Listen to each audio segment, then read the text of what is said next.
Price alone. मैं pastor अभय सागर, Sitapur, UP. आज परमेश्वर की उपस्थिति में हम चलेंगे क्योंकि परमेश्वर महान सर्वव्यापी परमेश्वर है और आज का दिन परमेश्वर ने हमारे जीवन में दिया है कि हम उसकी आशीषों को अपने जीवन में प्राप्त करें। और प्रियो, आज की प्रार्थना और उसके वचनों में चलने से पहले एक घटना मैं बताऊंगा। जीवित घटना है जो परमेश्वर की उपस्थिति में है। एक बार की बात है कि परमेश्वर की उपस्थिति में एक परिवार था जो चलता था, जिसमें एक पिता थे जो अपने हमेशा दिनचर्या के काम करते थे और घर पे आते थे और तमाम समस्याओं में जकड़े भी हुए थे और बड़ी मेहनत के साथ पैसा कमाते थे। लेकिन एक समय आया कि वो घर में जब बहुत कम समय दे पाते थे और वो अपने जब घर में आए तो उनके छोटे बेटे ने कहा, पिताजी आप दिन भर में कितनी कमाई कर लेते हैं? तो पिता ने बड़े गुस्से में था क्योंकि मेहनत करके आया था और थका भी था, तो गुस्से में आके कुछ भी बोला। फिर थोड़ी देर के बाद यहाँ 100 रुपये कमा लेते हैं महीने के, दिन के। तो बेटे ने कहा, पिताजी मेरे को 50 रुपये चाहिए। और जब 50 रुपये मांगा तो पिताजी को बड़ा गुस्सा आया कि एक तो थका, ऊपर से ये तौहीन कर रहा है और इसको खिलौने चाहिए। तमाम बातें बोला कि हाँ मेरे को मालूम है तुम्हें पैसे क्यों चाहिए, तुम्हें इसको खर्च करना, उल्टी सीधी चीज़ें लेनी है, दुनियादारी की बातें बोल के उसको डांटा। और लड़का वहाँ से रोता हुआ अपने कमरे, उसको डांटा, अपने कमरे में चले गया और वहाँ जाके रोने लगा। थोड़ी देर के बाद पिताजी का जब गुस्सा ठंडा हुआ, वो अपने बेटे के पास में गए और जब बेटे के पास गए तो उसको भी कहाँ सो रहा था, वो भी करवटें पलट रहा था। और उसने अपने बेटे से कहा, बेटी मेरे को लगता है मैंने तुम्हें से गुस्सा हुआ हूँ, गलत बोला हूँ। तुम्हें किस चीज़ के लिए आवश्यकता है 50 रुपये की? लो मैं तुम्हें देता हूँ, तुम ले लो।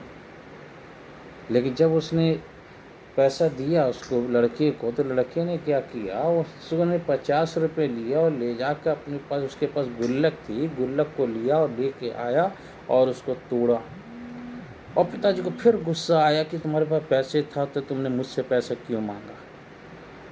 लेकिन जब उसने गुल्लक को तोड़ा, तोड़ने के पास में उसने 50 रुपये और मिलाया और उस गुल्लक में जो उसके चिल्लर थी वो 50 रुपये थी, पूरा इकट्ठा करके उसके 100 रुपये उसके पास हो गए। और 100 रुपये हो गए। उसने 100 रुपये उसने अपने पिताजी को दिया और कहा, पिताजी आपको दिन भर में 100 रुपये मिलते हैं, क्या मेरे लिए एक दिन दे सकते हैं, समय दे सकते हैं? क्या मेरे लिए, मेरे साथ खाना खा सकते हैं? पिताजी समझ गए, क्योंकि हम इतनी भाग दौड़ की ज़िंदगी में रहते हैं लेकिन हम भूल जाते हैं। परमेश्वर भी हमसे चाहता है इसी प्रकार से, हम जितना ही भागें, चाहे जितना भी कुछ कार्य करें, लेकिन परमेश्वर चाहता है कि हम उसके नज़दीकी में आएँ।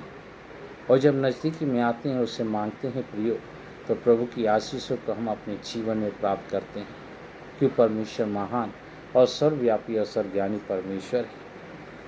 यही परमेश्वर का वचन कहता है, मरकुस उसका 16 अध्याय और उसके 15 पद में कहता है, सारी दुनिया में जाओ और सारी सृष्टि को सुसमाचार का प्रचार करो। क्यों?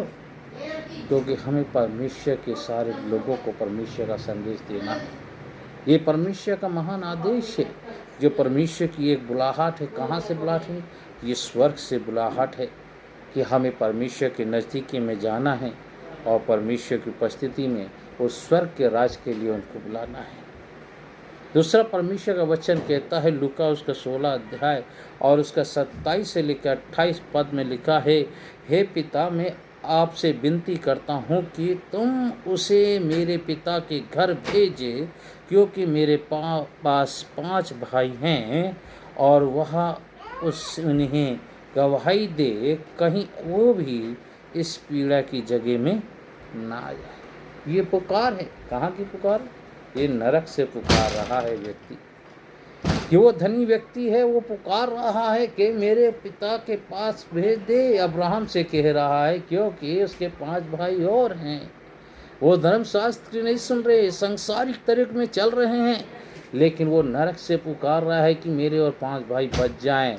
वो इस नरक में ना आए, वो एक बूंद के लिए लाजर के उंगली से एक बूंद टपक जाए जीभ पर, उसके लिए तरस रहा है। लेकिन यहाँ पर वो क्या कह रहा है, पुकार रहा है, ये नरक से पुकार रहा है कि मेरे और परिवार के जन बच जाएं। तो इस भाग दौड़ी की जिंदगी में परमेश्वर हमें बचाना चाहता है, क्योंकि परमेश्वर का वचन कहता है, प्रियो बड़ा सुंदर वाक्य लिखा, अगर पढ़ते हैं 1 कुरिन्ती उसका 9 उसका 16 के 17 पद में कहता है, बड़ा सुंदर वाक्य है जो प्रभु कहता है स्पष्ट रूप से हमारे जीवन के अंदर, मुझे प्रचार करने के लिए मजबूर किया गया है। क्यों? अंदर से हमारे जब व्याकुलता आता है तो हम मजबूत होते हैं, और परमेश्वर की उपस्थिति प्रेरित काम 9 के आगे 16 में पढ़ते हैं तो, क्योंकि अंदर ही हमारी मजबूती यदि अंदर से एक हमारी बुलाहट होती है परमेश्वर की, एक पुकार है कि अंदरी आत्मा हमारी निचोड़ती है, खसोटती है कि हम कैसे परमेश्वर की आशीष को प्राप्त करें। आज परमेश्वर हमारे जीवन में आशीषित करना चाहता है प्रभु। एक पुकार और होती है जो परमेश्वर का वचन कहता है, प्रेरितों 16 के 9 में कहता है कि परमेश्वर की उपस्थिति में, कि परमेश्वर राजाओं का राजा प्रभु परमेश्वर सर्वव्यापी परमेश्वर जो कहता है। पौलुस ने न मकदुनिया में हुई बुलाहट को सुना और मकदुनिया में आकर हमारी मदद कर। क्यों? क्योंकि मकदुनिया के लोग क्या थे, परमेश्वर से दूर हो गए थे, वो दूर जा रहे थे। लेकिन उसी समय पौलुस आया और उसने मकदुनिया में प्रचार किया, और वो बुलाहट थी जो उन्होंने परमेश्वर की उपस्थिति में आ गए। आज परमेश्वर हमारे जीवन में इन्हीं आशीषों को देना चाहता है और हमारे अंदर की आत्मा को शुद्ध और पवित्र करना चाहता है।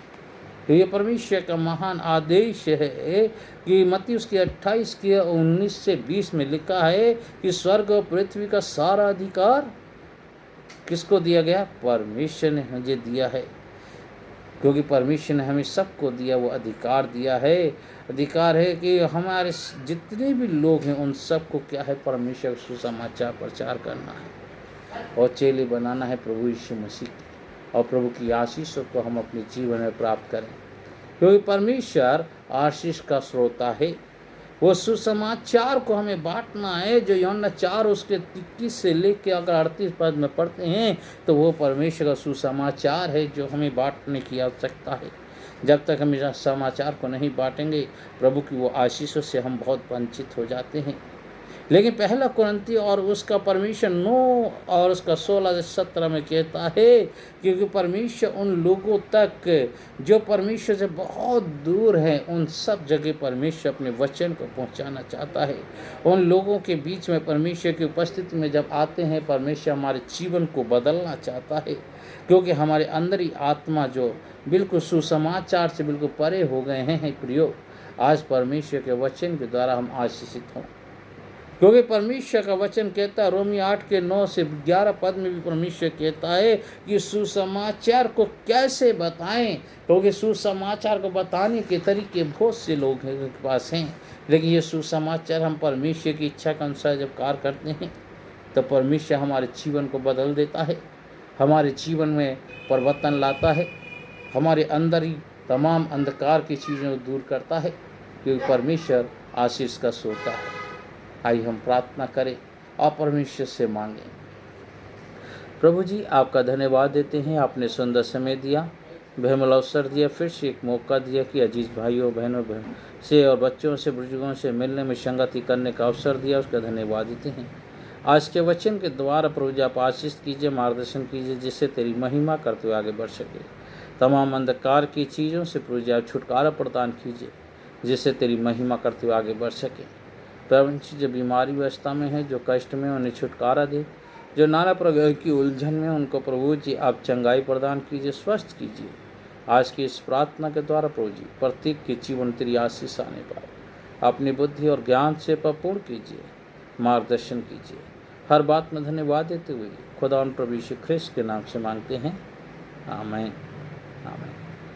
परमेश्वर आप सभी को बहुत ऐसे आशीष दें। Amen. And God bless you.